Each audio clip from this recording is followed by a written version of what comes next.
Ana, tu consegue entrar?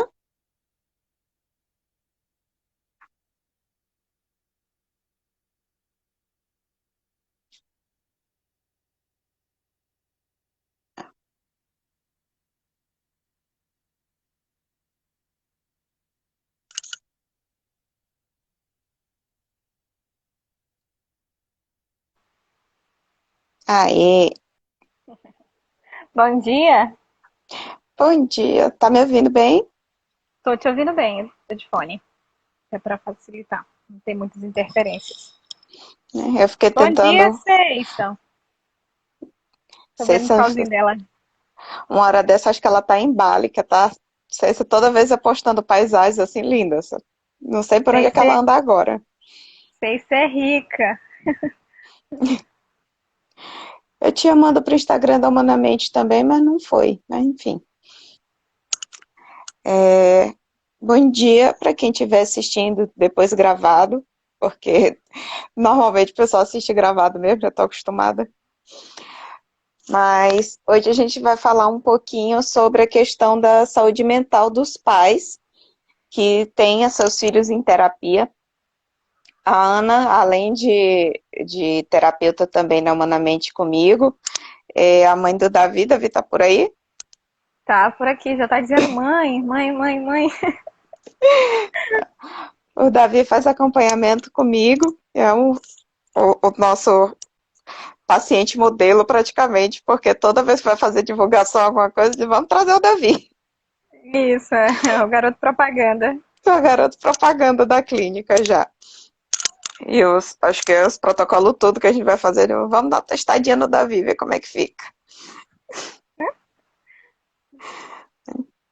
Mas acho que o enfoque principal quando a gente fala, né, de saúde mental dos pais, eu acho que até por isso quando eu pensei no título eu joguei mais aquele.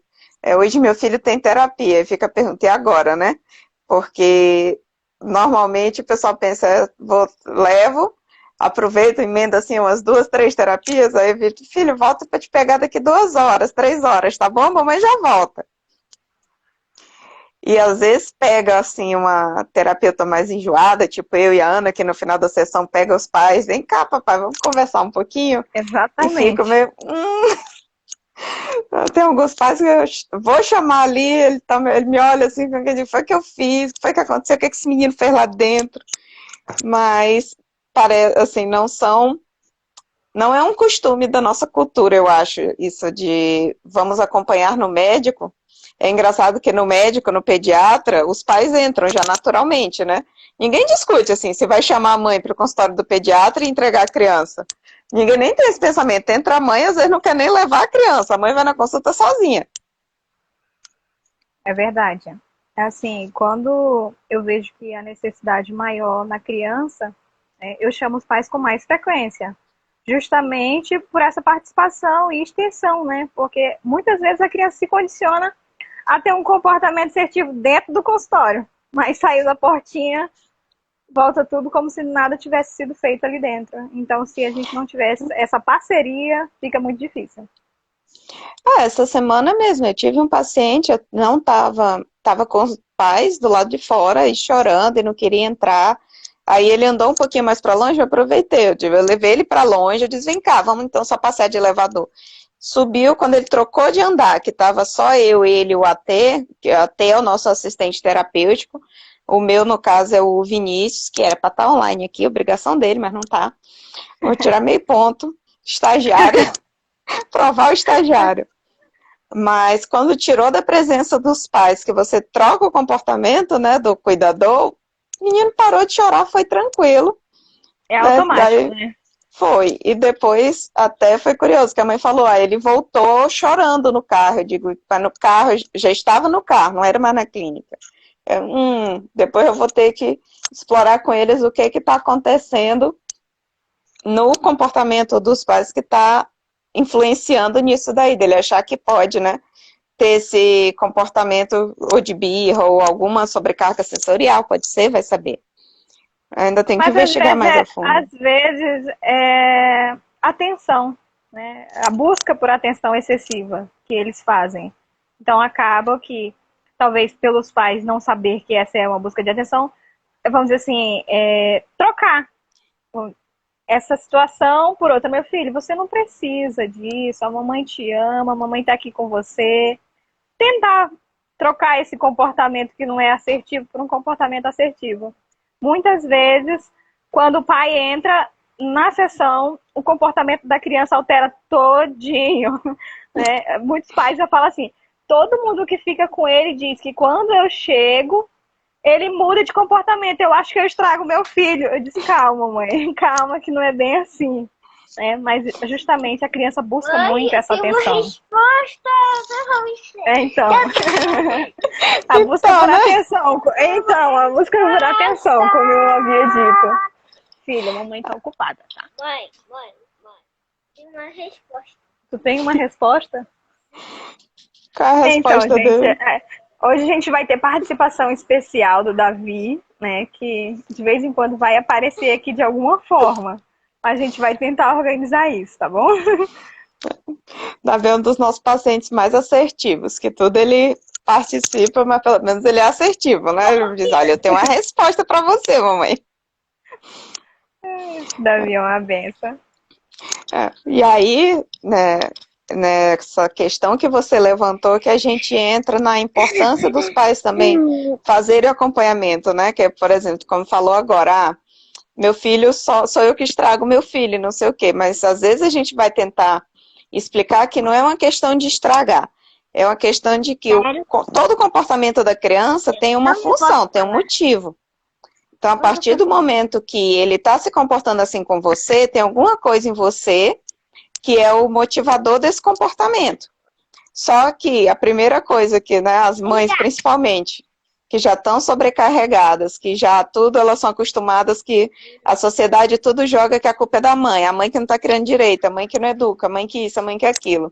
Aí o terapeuta vira e fala, olha mãe, a culpa dele estar se comportando assim é você. Tem muita mãe, eu já tive mãe que falou, diz, olha, eu parei, eu vim outro dia para vir a gente conversar porque eu não tinha condições quando você falou isso. Aí, claro, né, já aproveitei e disse, olha, vamos, né, quando a gente está falando assim, não é questão de culpa, é questão de causa e consequência.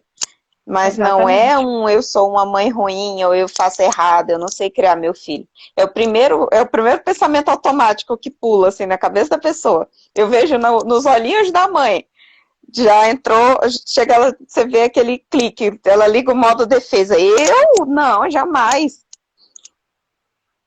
Mas porque fica essa situação tanto de culpa, né? Tipo assim, poxa, eu sou a culpada, né? É tanto que, como você disse, entra a necessidade desse acompanhamento psicológico, que é muito importante. A maioria dos pais eu indico, olha, você necessita. Claro que provavelmente não vai ser a mesma quantidade de tempo do seu filho, mas pelo menos uns 3 meses já é suficiente para que tenha um acompanhamento, né? Porque muitas vezes a criança chora. E o pai desregula, né? Vamos dizer assim, ele fica totalmente fora da caixinha, como se fala, né? Ele não consegue lidar com o choro da criança. E é o que eu digo sempre para os pais. Se você se desregula emocionalmente por conta do choro do seu filho, você precisa procurar um auxílio psicológico. Porque a criança vai chorar sim. O que eu preciso fazer? Entender o porquê daquele choro e tentar ser assertivo e moldar esse comportamento para que ele não venha a ser, vamos dizer assim, recorrente e constante de uma forma errada, né? Porque, claro, que se eu chorei, alguma coisa não está certa. Mas eu também não entendo. Eu, como criança, não entendo o porquê o meu emocional está tão abalado e por que eu reajo daquela forma, porque eu não sei reagir de outra forma. E se eu não tiver uma pessoa equilibrada emocionalmente para dizer, calma, meu filho, respira, vamos pensar, a mamãe entende que você está triste, mas vamos tentar entender o que está acontecendo. Para a criança parar e trabalhar esse cognitivo a favor dela, né? Porque se ela parar para pensar, ela consegue sim sair desse quadro de todo o tempo chorando, todo o tempo buscando essa atenção excessiva. Muito dos pais, sempre eu sugiro, na primeira entrevista que a gente faz, eu sempre dou aquela, e você está fazendo terapia, como é que tá esse acompanhamento e tal, porque já são famílias que assim, quando você traz uma criança para terapia, Tá muito ruim a coisa, tá muito ruim. Ninguém leva a criança para terapia porque ele tá um pouquinho danado, um pouquinho desobediente, é porque a coisa tá feia e a pessoa não tá sabendo lidar. Oi, Davi. Meu, aqui. Tu não vai nem me dar bom dia, é? Dá bom dia pra Tiane. Bom dia. Bom dia. Cadê aquele sorriso pra câmera que a mamãe tá filmando? Aquele sorriso cheio de dente, cadê? Pessoas vendo você aqui, ó. Agora ele tá desconfiado. Tá, filho, já. Agora você vai fazer o que a gente combinou, tá bom? Sempre tem um pra, pra ajudar no processo. Mas, como você disse, você agora podia estar você tá numa situação que tá com outras pessoas assistindo e tudo. É um excelente gatilho para desregular, para dar já aqueles gritinhos, sai daqui. Sai, tá me atrapalhando e tal.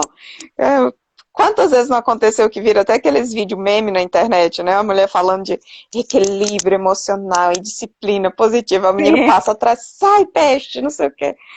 Tem vários aí.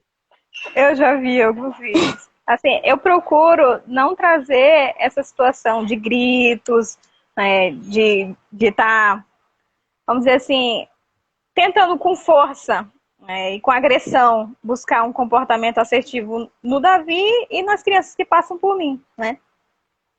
E tem dado certo, porque a criança, ela não tá ali, ela não vai te obedecer pelo teu tom de voz e pela tua agressividade. Eu tenho até um caso que uma mãe que ela sempre tratou assim dessa forma, mais agressiva, mais firme com a criança. Aí eu chamei ela para uma conversa, falei, mãe, a gente não está conseguindo resultado. Porque a sua criança não está respondendo. Vamos tentar reforçar a sua criança nos comportamentos assertivos. Essa semana você vai ficar responsável para identificar os reforçadores da sua criança. Para a gente começar a mudar esse comportamento dele de uma forma assertiva. Porque me fala você, se fosse por bater, você acha que o comportamento do seu filho estaria como? Aí ela traz ela a pensar, realmente, se fosse batendo, meu filho já estava um lorde. Né? Tá vendo como isso não tá dando certo? Aí faz com que ela pense e mude, né? Queira mudar esse comportamento, porque a busca dela, tanto na agressão quanto na fala mais altiva, é buscar um comportamento assertivo. E dessa forma não estava dando certo. E um truque que eu aprendi, teve algum curso que eu fiz que a professora me ensinou esse truque que eu gosto muito de usar. Pegar a situação, por exemplo, a mãe diz, eu perdi a paciência, eu gritei com meu filho. Mãe, vamos pensar assim, você chega em casa do trabalho, você está super estressada, aí o seu marido chega logo depois de você e começa a gritar, porque você não fez janta, porque a casa não está arrumada, porque os meninos estão correndo, você não sabe fazer nada, você é um inútil. O que você ia fazer? Você ia obedecer? Você ia lá calar a boca quietinha e ia fazer a janta? Você, no mínimo, ia pensar, poxa, que relacionamento abusivo que eu tô, né? Então, por que tá ok a gente fazer isso com a criança? De virar para ele e falar, você não faz nada, você não me obedece, você faz tudo errado. E a gente vê, é totalmente aceitável, principalmente quando é seu filho, né? Mas tem muitos adultos que fazem isso com os filhos dos outros também. Né? Quantas professoras a gente não passou pela escola que gritava assim, falando que você fez tudo errado, que você não entendeu nada e não sei o quê. Mas quando a gente transpõe isso para um adulto, para outro adulto, por mais que seja seu marido, sua mãe, seu irmão, você percebe o absurdo da situação. Então, e é engraçado mais ainda, porque um outro adulto tem a chance de poder se defender o seu emocional, né? Dizer, não grita comigo, pelo menos. Se a criança disser isso, eu tenho certeza, se eu postar assim, que gritei com meu filho e ele me respondeu mandando não gritar com ele. Todo mundo vai dizer, dá uma bolachada, bate na boca dele, onde já se viu gritar com a mãe. Mas a mãe pode gritar com o filho, de qual é o sentido disso? É aquela tal situação, né? Que o comportamento, ele vai muito por imitação. Não adianta também eu dizer pro meu filho, não grita comigo, se eu constantemente estou gritando com meu filho. Né? Então, é difícil. É tanto a questão também da agressividade. Porque Filha, a mamãe tá ocupada, assim, eu não tô gostando. Não, agora não. Vai terminar o que você estava fazendo depois. Então, trazendo, voltando. Desculpa, gente. Mas eu tô em casa, né? Hoje é meu dia de folga e hoje eu tô com o Davi. E ele não estava programado para uma live. Mas, mas é culpa minha, que eu não programei ele para isso. Mas voltando para a situação de comportamento estendido, né? Se eu se eu tenho uma família que sempre está agressiva, com raiva, gritando com a criança, batendo na criança, e eu quero, poxa, meu filho tá. Eu chego no consultório e digo, meu filho tá muito agressivo. Aí a gente vai fazer vamos dizer assim, a análise da família, do comportamento familiar. E a mãe traz que o pai é agressivo, traz que a avó é agressiva, traz mais pessoas agressivas. Eu falo, olha, ou a gente tenta alguma coisa familiar, ou não vai adiantar nada esse comportamento. A gente pode trabalhar outros comportamentos do seu filho, mas esse daí, ele já tem uma imitação, já tem um condicionamento em casa. Então fica muito difícil eu tirar da criança e a família toda permanecer. Imagina como fica essa criança. A gente é muito contraditório. A gente, enquanto adulto, que a gente passa para a criança é sempre contraditório. Né? Eu não vou longe, a gente reclama muito. Né? A gente, porque eu coloco nós, como adultos que interagem com criança, nesse balaio. Mas a gente reclama muito que a geração atual é viciada em celular, só senta, só fica quieto se for no celular. Mas se você chegar, por exemplo, na sala de espera lá da clínica, que às vezes tem 5, 6, 7 famílias esperando, né, o responsável com a criança. Já tive essa mesma observação que você vai dizer. O responsável está onde? Não está conversando, não está... Difícil que chega. Eu não vou dizer que não tem, porque eu tinha um pai que gostava muito de ler, então eu chegava, o pai estava lendo livro, o filho estava lendo livro. Mas normalmente está todo mundo aqui, ó, no celular. E ainda, quando os que não são de rede social estão no joguinho. Aí quando eu chamo a criança, diz, mas o meu filho não sai do joguinho do celular. Eu digo, mãe, pai, olha... Como é possível, né? É o famoso, faço o que eu digo, não faço o que eu faço. A gente sabe que isso não funciona. É verdade. Nessa tua fala aí, me fez lembrar uma situação de consultório mesmo. Que justamente a queixa era essa, que a criança estava todo o tempo só em joguinhos eletrônicos. Aí eu falei assim, então, a gente vai fazer o seguinte, a gente vai promover um dia sem eletrônicos. Vocês vão fazer acampamento, dei várias dicas, né, para o que fazer. Aí o pai teve uma oportunidade de ir para um acampamento. E ele falou para toda a família. Eu falei assim, não, mas... Ele falou assim, só o meu filho? Eu disse, não, toda a família. Não adianta eu tirar o celular da criança e a família usar o celular. Imagina como é. Poxa, todo mundo pode, menos eu. Por causa daquela tia chata lá do consultório. Imagina, não, jamais. A família toda vai ficar sem o celular nesse dia. E a gente vai começar a interagir de outra forma. Tem várias formas de interação e de diversão que dá de se fazer. Aí ele teve uma oportunidade de ir para um acampamento. Aí ele voltou todo feliz porque conseguiu. Aí eu disse, toda a família conseguiu? Ele disse, só a minha mulher que não. Ela à noite, ela não conseguiu. Ela disse que precisava ver quem tinha falado com ela, precisava ver o que tinha acontecido no dia, que ela ficou o dia todo sem celular, mas à noite ela não conseguiu. Então a gente observa aí que a dificuldade não está só na criança. Está muito mais além, né? A tecnologia agora veio com tudo. Aqui no celular a gente consegue fazer tudo, né? Então é difícil tirar isso de uma forma geral, né? Sim. O máximo que a gente consegue é utilizar ao nosso favor, que é o que a gente tem feito, né, Anne? Isso daí é o que eu mais converso, assim, com as famílias, principalmente dos adolescentes, que os pais dizem, ele não estuda, só fica no celular. Eu digo, olha, e se ele estudasse pelo celular? Você já pensou nisso? Isso daqui, esse aparelho que a gente está usando, que é como a gente está fazendo a live também, né? Mas ele não serve, não é só um videogame. É um videogame também. São as redes sociais também, mas pode ser muito útil. O seu filho poderia passar 3, 4 horas no tablet em casa, mas ele poderia estar trabalhando os jogos cognitivos que eles trabalham na terapia, por exemplo. Eu tenho vários pacientes que eu trabalho usando o tablet na sessão e funciona muito bem. Principalmente por certas atividades que para eles parecem chatas, mas é o famoso, eu sempre brinco com o pai assim, pai, tudo fica mais interessante, se liga na tomada. Tá, alguns dos meus pacientes já são bem mais familiarizados, a Ana também já cansou de ver o meu tablet para pacientes, ele sempre tem a canetinha. Tem muita criança que chega para mim e fala, tia, eu não quero pintar, eu não quero desenhar, é chato. Aí eu falo, olha a canetinha da tia que escreve na tela do tablet, que legal.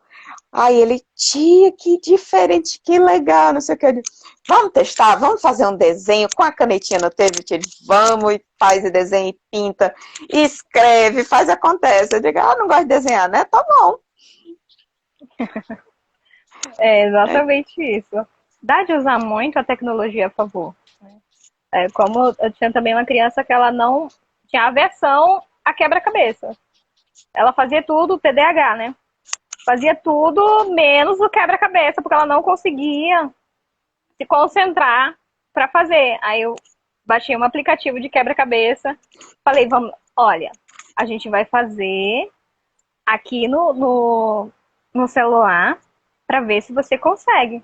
A criança conseguiu montar um quebra-cabeça de 25 peças. Para quem não montava nem de 5, nem de 10, já conseguiu, né? Então, a gente vê que aí não é a situação desse cognitivo para organizar as peças. É mais mesmo a situação de que, não, eu não... na mesinha tá chato, né? Na mesinha tá chato. Eu quero algo mais moderno. Então, funciona muito bem. Sim, e assim, querendo ou não, eles são uma geração que são acostumados a tudo ser muito mais interessante do que simplesmente o brinquedo, né? Você tem que dar aquele tchan a mais, porque eles cresceram tendo vários tchans em tudo que eles vão fazer. Tudo é muito legal, muito acende, pisca, toca música. Quando você chega com uma tarefa mais simples, para ele é chato, e claro que é chato. Se você for parar para comparar, é chato. Né? A gente quer muito, a gente bate muito nessa tecla do vamos trazer para a criança brincadeiras mais saudáveis, mas não é porque é saudável que tem que ser offline. Eles gostam de eletrônico e tem como a gente usar o eletrônico a seu favor. O que não dá é para ser o eletrônico só o assistindo, ou só passando o dedinho para cima e para baixo. Tem muita coisa que a tecnologia pode fazer pela gente, inclusive o conversar, igual a gente está fazendo agora. Não é, nesse momento de isolamento que a gente está, tem muitas crianças que perderam a socialização, que às vezes elas não têm essa concentração de ficar numa tela conversando, né? Mas poderia, por exemplo, a maioria das TVs em casa agora é smart, ou tem aquele plugzinho que você coloca e transforma em smart, ou mesmo o adaptadorzinho do celular para HDMI, para você ligar na TV. Então, tem como você transformar aquilo numa coisa mais interessante para a criança. Né? Teve escolas que estão transmitindo as aulas pela televisão. Algumas crianças se deram melhor assim, porque vê como se fosse um programa, como se fosse um filme. Mas não é porque é o celular que precisa não ter interação da forma que a gente quer fazer, só é adaptado. Né? Eu acho que a pandemia trouxe muito isso para a gente, a gente está enrolando demais para se adaptar à tecnologia, e a gente foi obrigado, assim, né? Foi na marra. Mas eu acho que em 2021 a gente pode dizer que a gente está começando a pegar o embalo de usar a tecnologia a nosso favor. E nessa volta à escola a gente vai usar muito isso, do EAD para o híbrido, para voltar para o presencial, porque senão eles vão ter um choque muito grande. Verdade. Tem muitos joguinhos, né, que trabalham a atenção, concentração, memória, visão espacial, coordenação motora. E isso aí é muito importante. O que mais é necessário numa sala de aula? Atenção é primordial. Concentração é primordial. Memória é primordial. Se você trabalhar isso no seu filho de uma forma que fique agradável para ele e agradável também como resposta diante da sociedade, diante de todas as situações, melhor é para o seu filho. Se é de jogos de tabuleiro em família ou se é em tablet eletrônico, não importa. O importante é você estar engajado nesse processo de ajudar o seu filho a ter mais atenção, ter mais concentração, ter mais memória, porque muitas vezes o paciente diz assim, eu esqueço de tudo, eu não lembro de nada.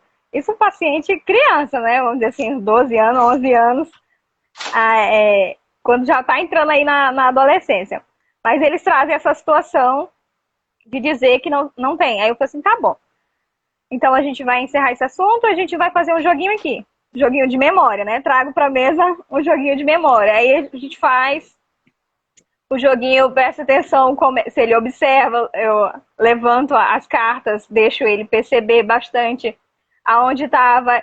Ele vai, vira com a maior facilidade, bonitinho, né? Então não é problema de memória, não. Aí eu já trago para ele uma psicoeducação sobre memória, o que é memória e como vamos dizer assim, as etapas da memória e como é importante a memória. Aí ele vai, então é isso, tia. Então eu tenho memória boa. É porque eu não estava interessado, né? Eu disse exatamente isso. Você não estava interessado no assunto. E eles já conseguem fazer essa percepção muito bem.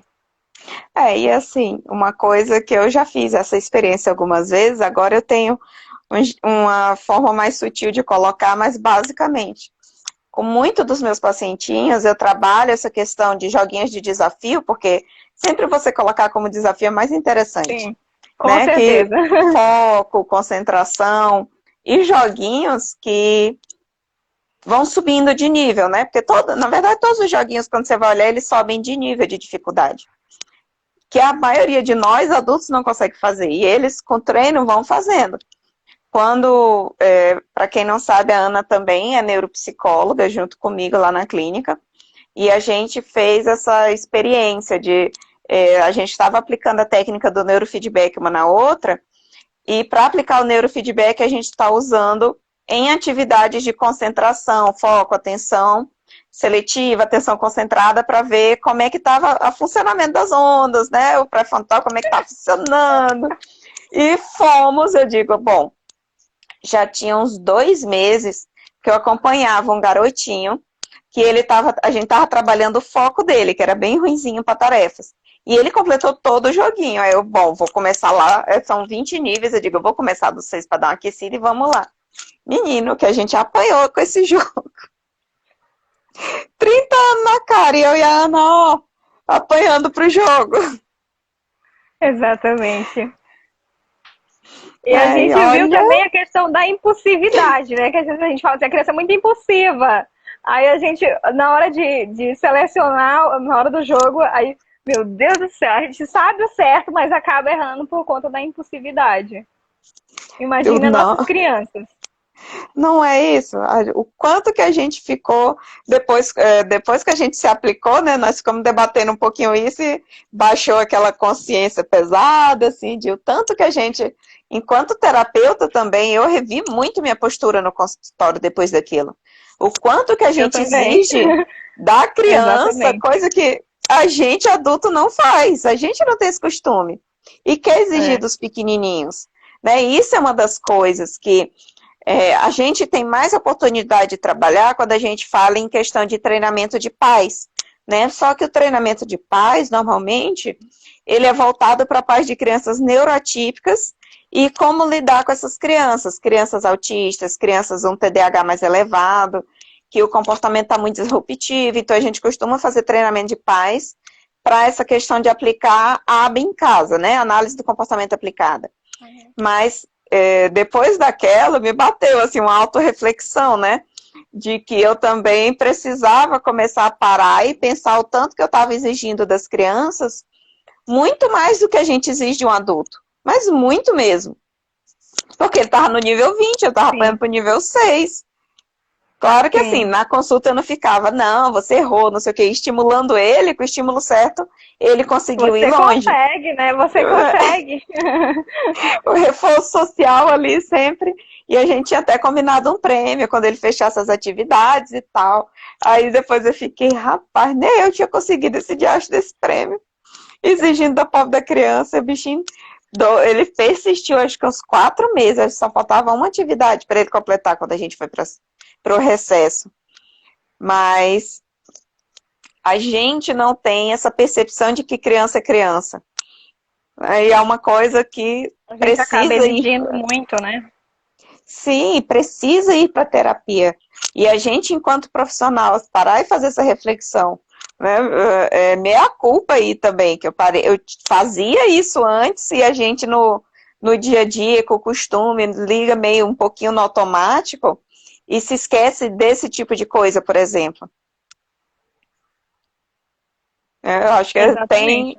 é por isso que os professores sempre batiam no pé, né?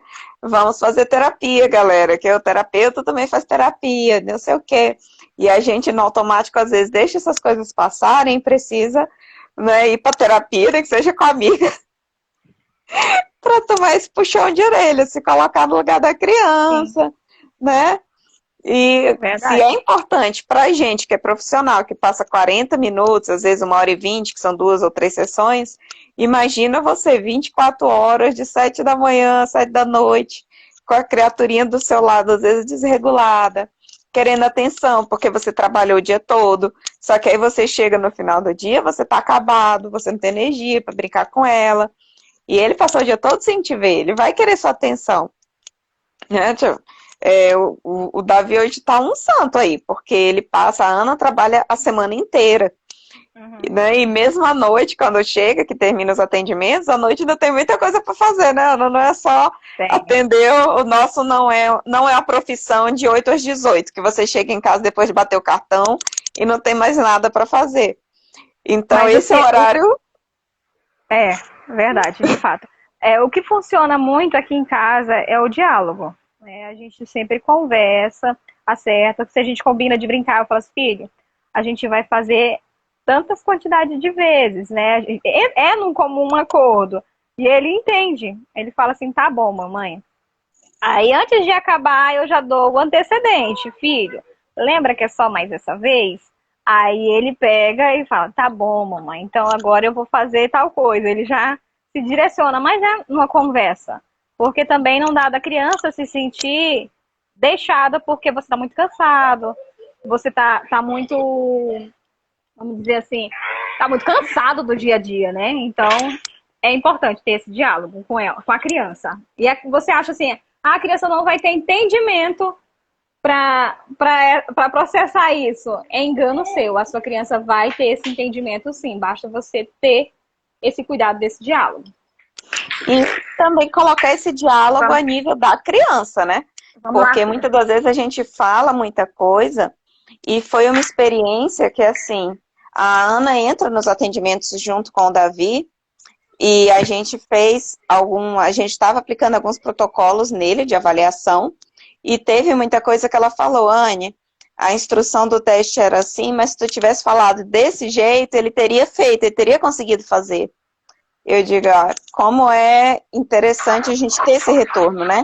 Porque é muito raro você ter os pais entrando na terapia, isso é porque é um caso incomum, né? Porque a Ana também está em treinamento para fazer avaliações, então ela entra, acompanha o Davi e vai aprendendo a aplicação dos testes e dos protocolos. Então ela fazendo isso, e ele é uma criança que colabora com a Ana estando em sala, porque senão não teria condição. Né, o Davi por isso que eu digo que o Davi é o nosso garoto propaganda, que se todo mundo colaborasse como o Davi, estava ótimo. Mas o quanto é interessante a gente ter esse feedback, porque quando a gente vai falar em avaliação infantil, os testes são elaborados, ou é o questionário, eu perguntando para os pais, né, ou é a interação terapeuta-criança. Essa tríade mãe ou cuidador, terapeuta e a criança na mesma sala, para o pai me dar esse feedback ali na hora do que teria funcionado melhor ou não, a gente não costuma ter. A gente não tem muito essa oportunidade. E é como a Ana me disse no dia, olha, se eu tivesse perguntado de outro jeito, ele teria conseguido fazer. Então, o Davi pontuou baixo numa atividade da avaliação, né? Apesar de eu fazer o possível para sempre estar tentando adaptar, mas tem coisas do Davi que eu não sei e que os pais sabem, né? Os pais da criança sabem. Então, o quanto é interessante os pais acompanharem, quando eu digo acompanharem, é realmente, né, acompanharem a terapia.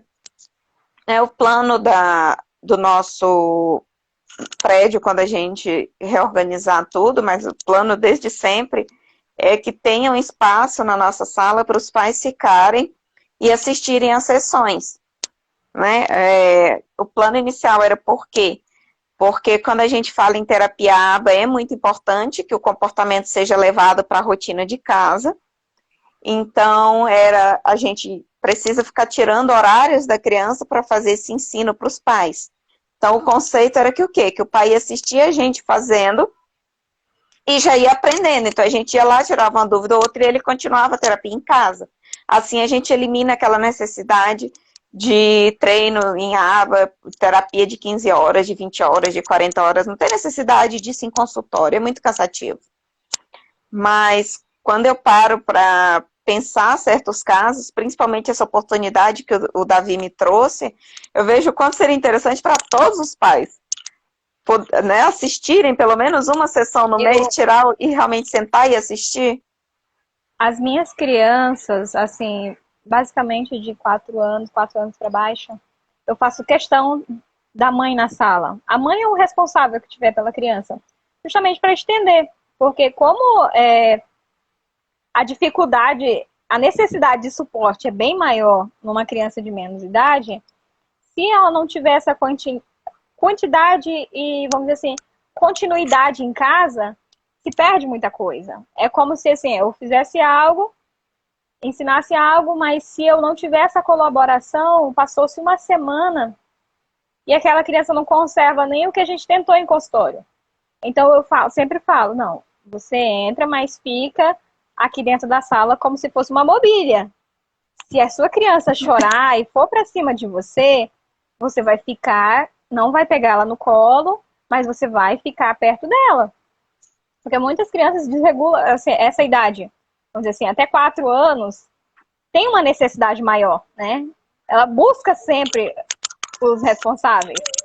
Aí o que eu falo? Aí também, quando é aquela situação de querer muito estar perto da mãe, perto do pai, perto do responsável, eu falo assim, a gente vai fazer o seguinte, você entra, mas você vai sempre sair um pouquinho, ficar um pouquinho lá fora e depois retomar, para que ela também consiga ficar com outras pessoas.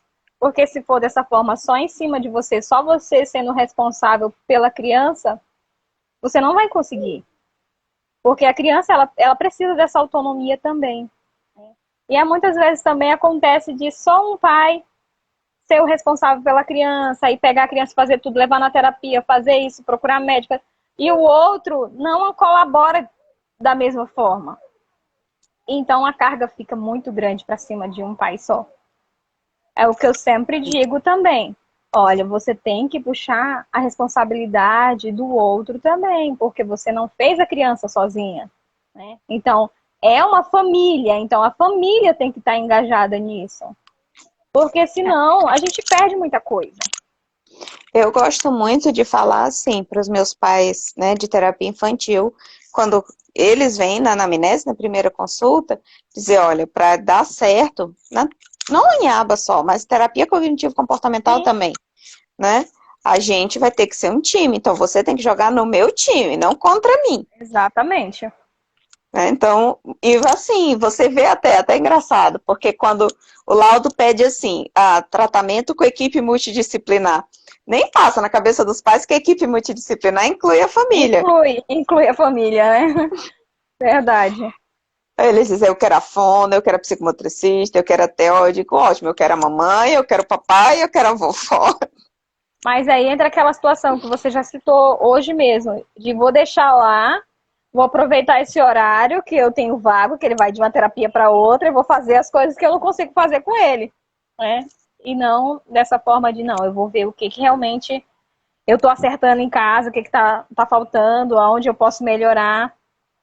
Eu entendo, de coração, eu entendo mesmo, que muitas vezes a criança suga muito. Suga mesmo, porque ela quer todo o tempo a atenção, ela precisa dessa atenção, mas os pais também precisam. E é exatamente por isso que a gente iniciou isso, né? Pensando nos pais. Daqui a pouco a gente vai até abrir para algumas perguntas, né, Anne? Se quiser trazer alguma situação. Se vocês quiserem mandar as perguntas de vocês, mandar uma observação aqui no chat, eu não respondi, só não, até, né, paguei de mal educada, não respondi a quem mandou algumas coisas aqui, mas fica a telinha aberta. Se vocês quiserem mandar alguma Vai. pergunta, eu prometo que eu vou olhar agora, né? Mas assim, essa parte os pais não têm tempo para si, é onde entra essa questão dos pais fazerem a terapia também.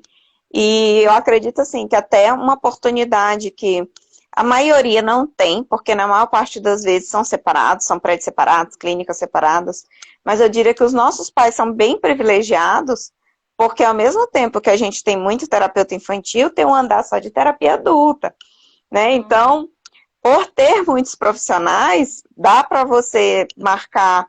Tudo bem, durante a terapia do filho, ele vai para lá, você já vai levar ele. Vamos aproveitar esses 40 minutos, subir para a sua também. Né? Lá Exatamente. são, eu acho que agora tem o quê? 28, 30 terapeutas no total de psicólogo? Olha, no mural estava escrito 27 psicólogos. Mas Raquel é do começo de 2020, entrou bastante gente. É, né? Eu vou chutar entre 25 e 30, pronto. Mas eu digo assim, isso é só psicólogo, viu, gente? Não estou falando nem o tamanho da equipe toda, não. Verdade. Mas não vem me dizer que de 30 psicólogos não tem umzinho com horário que encaixa, principalmente, né, no horário dos filhos, que eu sei que um bocado faz assim, marca a sua Eu até terapia indico junto que seja com... assim. Sim, porque facilita a vida do pai, né? Claro que complica sim, quando você vai precisar chamar ele para uma conversa, ele tem a terapia também, mas isso é um detalhe, né? Sim. Tem muita coisa que dá para adaptar, que dá para dar um jeitinho, né? E como eu disse, tem esse privilégio de que reúne muitos profissionais ali no prédio. Tipo, não é possível que não tenha uma agendinha com horáriozinho no horário que você está procurando. Infantil é mais difícil adaptar o Verdade. do infantil ao adulto do que o do adulto ao infantil, isso eu garanto. É verdade. E é fundamental, né, essa necessidade desse auxílio para os pais é fundamental, é muito importante. Né, ajuda muito no processo com a criança e ajuda muito no processo individual de cada pai, porque não é porque ele se tornou pai que ele deixou de existir e agora só é pai, né? Ele é também uma pessoa individual, também tem as suas necessidades individuais. Então, se a gente não buscar isso... Teve uma coisa que eu mudei por causa de um pacientinho, mas assim, na frente deles, eu chamo as mães de mãe, porque eu já tive um pacientezinho me corrigiu. O nome dela não é fulano, o nome dela é mãe. Eu digo, tá bom. Então, na frente das crianças, eu chamo de mãe, mas dentro do consultório, quando a gente vai conversar, eu faço o possível para tentar chamar sempre pelo nome, frisar bastante, né, o nome da mãe. Por quê? Porque muitas delas param de ser a Maria, a Joana, a Ana, e passa a ser a mamãe. E eu lembro sempre, era a Viliane, Ana, que falava sempre pra gente assim, o nome dela não é mãezinha. Não chama de mãezinha. Nossa, a professora batia muito na tecla, mas ela nunca parou pra explicar o porquê. Quando a gente vem pra prática que a gente entende. É verdade. É porque despersonaliza, ela deixa de ser a mulher, a esposa, e passa a ser a mamãe. Às vezes, assim, Não tem. a gente tenta fazer esse papel o máximo possível de acomodar as necessidades dos pais e das mães, né, e tirar ela desse papel, às vezes, de mamãe azul, de mãe de anjo, e tudo isso, mas, no final do dia, a gente é o terapeuta da criança, não é o terapeuta dos pais. É isso mesmo. Né? Quantas sessões que eu chamei para interagir, dar um feedback, alguma coisa, e os pais nesse feedback desabafa e desaba mesmo, se desregula total. Sim. E você fica... No final, o que a gente pode dizer? Vamos fazer terapia, porque a gente faz o possível para acolher, né, para ajudá-lo a se regular, porque normalmente tem uma criança lá fora esperando por ele, ou por ela. Mas o grande ponto dessa questão é que aquele não é o horário dos pais, né? O horário deles enquanto pais do paciente. E eles precisam desse horário para eles, para falar deles, da necessidade deles. Isso aí é muito importante, porque assim, eu aprendi muito contigo, Anne, justamente nessa situação, porque quando o pai traz uma problemática, aí você como psicólogo já fica com a vontade de intervir, é automático isso. Mas aí você se recobra de, não, eu sou terapeuta do filho dele, o que eu posso fazer é indicar uma terapia para ele. Então, não, você não vai mudar a sua função, você não vai ser psicólogo dos pais, mas você pode muito bem direcionar eles de uma forma assertiva para que eles tenham, né, esse acompanhamento. Que muitas vezes acontece, né, de os pais se voltar totalmente para a criança, não por uma necessidade da criança, mas muitas vezes por uma necessidade dos pais. Tipo assim, eu não estou bem na minha relação, eu não me dou bem com a minha família, eu vou me voltar toda para a criança. Então a criança vai ser meu mundinho. Quem Entende? disse que Isso fuga de acontece demanda demais. só quem faz é criança, né? Exatamente. Acontece e muito, muito, muito. Vocês não têm noção o quanto tem de pais se voltando totalmente para a criança porque ela não quer viver, não quer tentar mudar algumas coisas nela mesma. E acaba que sufoca a criança. Tipo assim, é aquele momento de que o meu filho tem 6 anos e eu ainda preciso dar na boca dele. É, o meu filho tem 7 anos, eu ainda visto ele. Meu filho tem 8 anos, mas sou eu que faço as escolhas por ele. Acontece muito isso. Você acaba sufocando a sua criança por uma necessidade que é a sua. Que a sua criança já teria evoluído, ó. Muito, muito, muito. E não só isso, né? Quantas mães a gente traz e diz, olha, isso aqui ele já consegue fazer, isso aqui também. Aí ela vira para você e fala, ai, é porque eu ainda vejo ele como o meu bebezinho. Às vezes o bebezinho tem 15 anos, né? É verdade. Verdade. É, A maior são as... parte da terapia adolescente é você mostrando para os pais que ele já é um adolescente. Sim. E essa mudança é muito difícil, né? É o que eu sempre trago para os pais. Se sair da primeira infância para ser difícil, imagine quando for para a adolescência, para a fase adulta, para a fase idosa, para a fase. Então a gente sempre sai de fase. Se a gente não passar bem uma fase, como é que a gente vai passar as outras? E eu sempre digo, olha, nós somos uma velhinha acesa. Se é uma coisa que a gente tem certeza, é que um dia nós vamos partir. Então, não tem outra pessoa vai fazer pelo seu filho da forma com que você faz, vai se anular na vida por conta do seu filho. Imagine o quanto que essa criança não vai sofrer na sua ausência. Eu sei que às vezes parece um sensacionalismo, às vezes parece uma ação de choque, né? Mas é a realidade. É a realidade. Se você não der essa autonomia para o seu filho, vai ser muito difícil para essa criança conseguir vencer na vida. Eu não digo nem só vencer na vida, mas uma questão mesmo de sobrevivência. Porque assim, quando você para pensar que hoje tem adolescente de 16, 17, 18 anos que não sabe lavar uma louça, nunca teve esse costume, não sabe limpar uma casa, não sabe lavar uma roupa. Como é que vai fazer quando não tiver mais pai e mãe? Vai ter que ter muito dinheiro para pagar diarista. Porque nessa vida você só tem duas opções, ou você sabe fazer ou você paga alguém que saiba.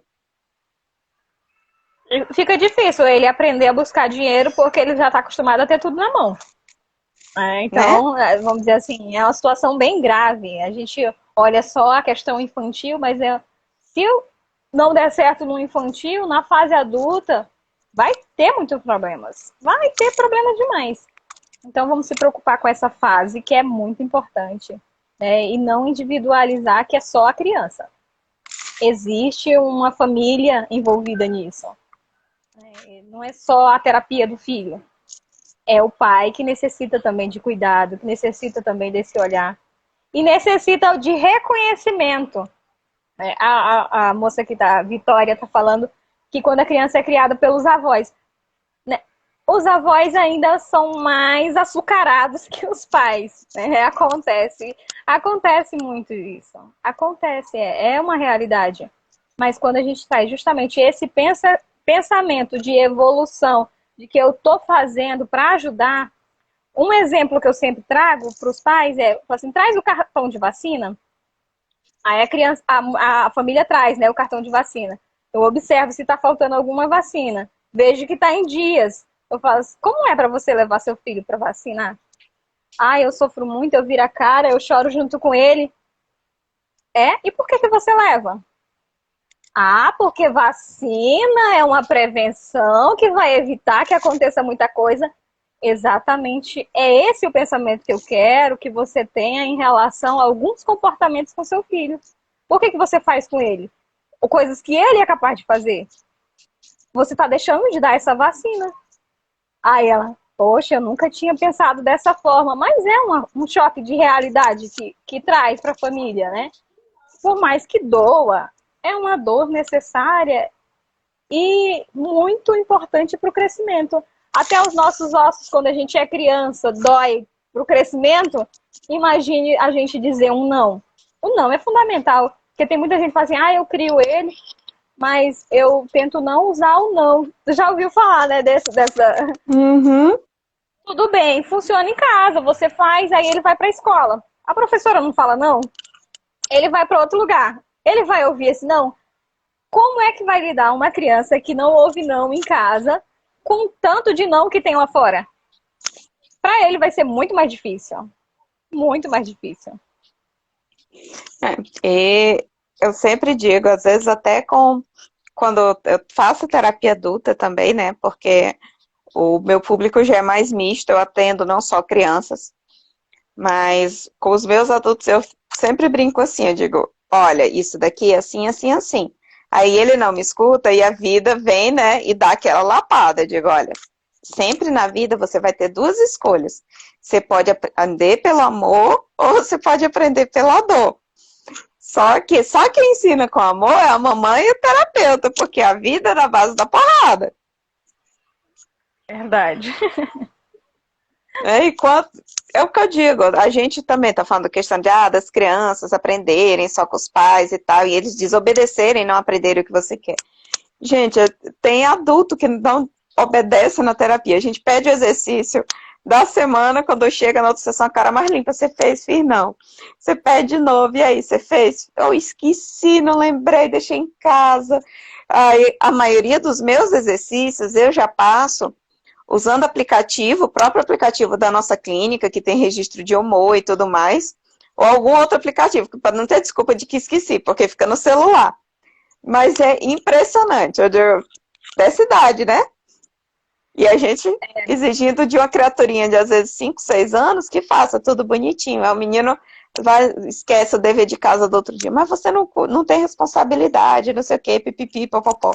Aí você bota os pais na terapia, cadê o exercício também? É verdade. A fuga não é só infantil, não. A gente usa muito esse termo para quem não tem costume, né, com a terapia, de fuga de demanda. Fuga de demanda é literalmente o que o nome diz, é você tentar fugir de uma responsabilidade que você tem. Para adultos, a gente conhece por um nome mais bonitinho, né, Ana? Procrastinação. A gente inventa outras tarefas que não são urgentes, que às vezes não são úteis, para não fazer o que a gente precisa. A criança faz muito isso no automático, e a gente vai tentando corrigir isso, mas quando a gente traz para a vida, o que mais tem é a gente procrastinando. Por quê? Porque é chato, porque vai dar trabalho, né? Tem o artigo da paz para escrever, tem a academia para ir, tem os relatórios para a gente escrever, precisa o marido para chamar do pé do ouvido. Desculpa não falta. Né? Passei o dia todo trabalhando. E não são, vamos dizer assim, não são situações irreais, são reais. Mas é tudo questão de prioridades. Né? O que eu priorizo nesse momento? Então, se é a dica do profissional em relação a uma tarefa que vai me ajudar, ou se é os meus outros afazeres, né? Ele é uma graça. E no final das contas, a gente também, né, só para fechar, eu diria que quando a gente traz para a terapia adulta também, eu não sei, com os infantis a gente bate menos nessa tecla de falar dessa forma. Mas eu também, é uma frase que eu uso muito, eu digo, olha, você fazendo ou não, no final dos 40 minutos eu vou receber do mesmo jeito. Você evoluir na terapia, a escolha é totalmente sua, você não está fazendo para mim. Sabe, eu não sou a sua professora, eu não sou a sua mãe, você não está fazendo para me agradar, você está fazendo para a sua saúde mental, não é para a minha. É verdade. Muitas vezes acontece mesmo do paciente ir, né? Porque eu também tenho um paciente adulto, né? Eu tô me desvinculando da situação dessa faixa etária de idade, né? Mas eu ainda tenho pacientes adultos. E sim, acontece muita procrastinação, acontece muita fuga, né? Trazendo para a situação de fuga. E é importante que eles tenham essa preocupação. E eu sempre trago, olha, você decidiu estar aqui. Por que você está aqui? Né? Primeiro eu trago esse pensamento, para que ele veja que ele é o responsável. E quando eu trago totalmente a responsabilidade para cima dele. Porque eu falo assim, olha, aqui é uma parceria. Aqui é 50% eu e 50% você. Porque eu preciso que você esteja colaborando com a terapia. Senão eu vou estar falando e as palavras vão ser em vãos. Não vai ter resultado. Se você não decidir, porque tudo é uma questão de decisão. Eu decido ser autor da minha vida e tomar as minhas decisões. Até a escolha de não fazer escolha é uma escolha, né? Então, vamos dizer assim, não tem como você se isentar. Até eu decidir, não, vou esperar a minha mãe decidir o que eu vou fazer, eu vou esperar o terapeuta me dar a resposta certa, que eu quero que venha dele para eu dizer assim, não, olha, deu errado e você disse para me fazer e deu errado, né? Então, exatamente isso. Até essa busca por um culpado é uma escolha, né? É uma escolha. Então, não tem como você se isentar de ser autor da sua vida.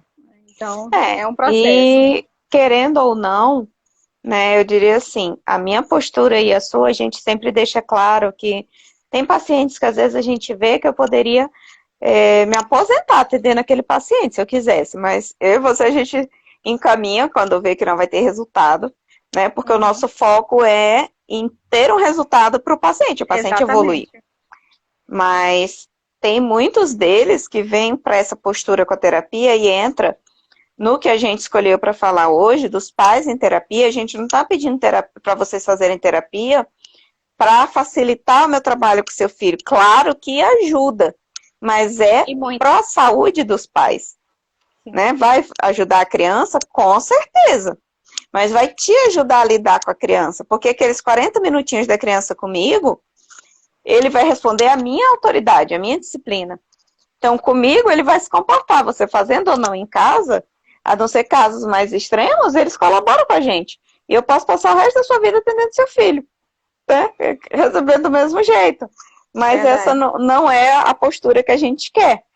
E me incomoda esse tipo de atendimento. Eu não gosto de ficar fazendo isso. Mesmo crianças que eu sei que são de tratamento de longo prazo, né?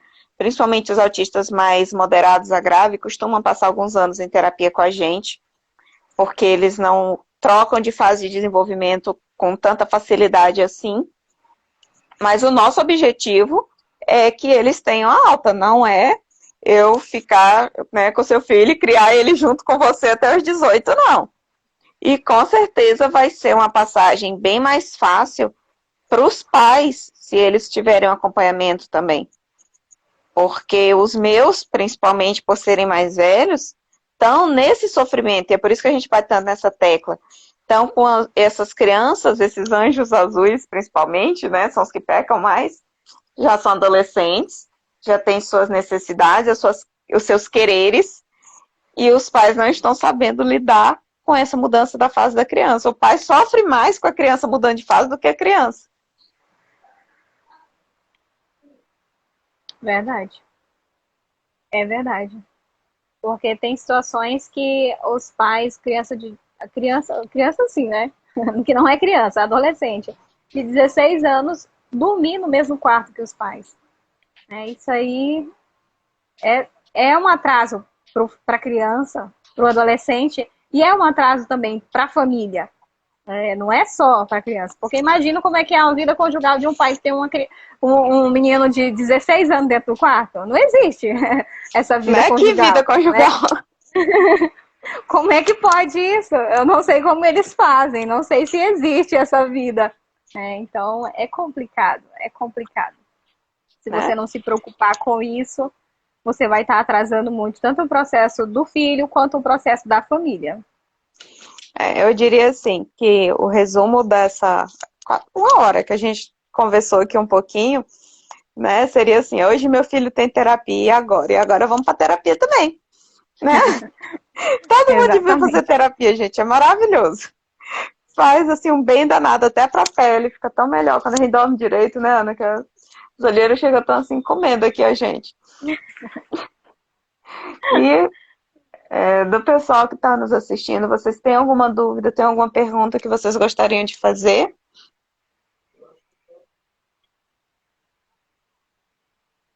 Dá um minutinho, caso alguém esteja digitando, senão a gente vai encerrando por aqui e faço terapia, gente, é muito, muito bom. Sim. E foi bem tranquilo, né? Foi bem leve, embora as intervenções do Davi Luca durante a live, mas foi um assunto bem leve. Eu acredito que vai ser bem proveitoso para alguns pais. Teve uma que colocou que foi um tapa na cara dela, mas muitas vezes a gente precisa, né, desse choque de realidade, do meu papel diante das situações. Né? E eu É sempre brinco, necessário. por mim, eu queria fazer como é que chama? Programa ao vivo, esses que fica tipo o BBB, assim, só de Tuco Davi para mostrar para as pessoas assim, como é que é ser mãe, ser terapeuta, ser aplicadora ABA. Não é fácil. A gente pensa que também, assim, ela se lidar super bem com as situações, mas tem momentos também que, para mim, é muito difícil.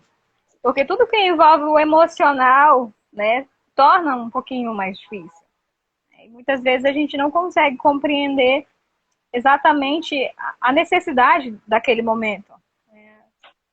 Então, o Davi, ele passou por algumas situações difíceis durante a vida dele. Né? Então, eu tento levar em consideração tanto o que eu quero do comportamento assertivo para ele e do que o que ele já passou, o que ele consegue, o que ele não consegue. Né? Então, entender esse conceito da criança também é importante.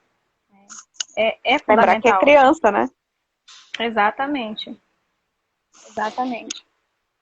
Bom, deu Acho que não2 minutinhos. vai ter perguntas. Eu acho que não Ah, vai ter perguntas. Eu acho que é. não vai ter perguntas. Então, pelo jeito, acho que realmente não vai ter. Passou já os 2 minutinhos, não apareceu ali na tela, então se estivesse digitando, já tinha digitado. Ana, muito obrigada por ter aceitado o meu convite para a gente bater esse papo. Eu ainda De acho nada, que foi um tinha que prazer. ter assim, um canal do YouTube assim de vocês dois, né, pra... Vou pensar, vai que dá muitas assinaturas, né? Olha aí, ó. Acho assim, que se tu não fizer para mostrar um pouquinho, o Davi que vai fazer, para mostrar esse sorriso colgate dele. Porque para quem entrou no começo viu, quem viu, viu, quem não viu vai ter gravado depois, mas o sorriso colgate do Davi é especial, que é esse sorriso cheio de dente. É, encantador o sorriso dele. Nosso garotinho propaganda. Foi muito legal estar aqui contigo, Anne, e com as pessoas que participaram, né? E com as que vão ver ainda. Eu agradeço a oportunidade, né, de estar falando um pouquinho tanto da minha vivência como mãe de uma criança atípica e como terapeuta também, com muitas situações de consultório. Né? Espero que sirva para alguém, espero que ajude alguém e que a nossa fala traga essa consciência da necessidade da busca por auxílio psicológico. E só reforçando, acho que a gente tem, eu vou chutar 25, mas tem 25 psicólogos à disposição de vocês, caso vocês queiram fazer terapia. Eu não vou dizer 25 porque tem algumas que são infantis, mas estamos lá para vocês, tá? Né? Acho que na minha agenda agora não tem, mas sempre tem um horário vago, vamos lá para terapia, porque é muito legal. Juro para vocês, juro juradinho, não é palavra de terapeuta. Verdade. E você vê o quanto que abre a sua mente em relação ao seu eu mesmo, a busca por esse processo de compreensão de si mesmo. Né? Então, gente, Tchau, bom dia. tchau, gente. Bom dia para quem está aqui ainda. Né? Muito obrigada pela presença de vocês e até uma próxima.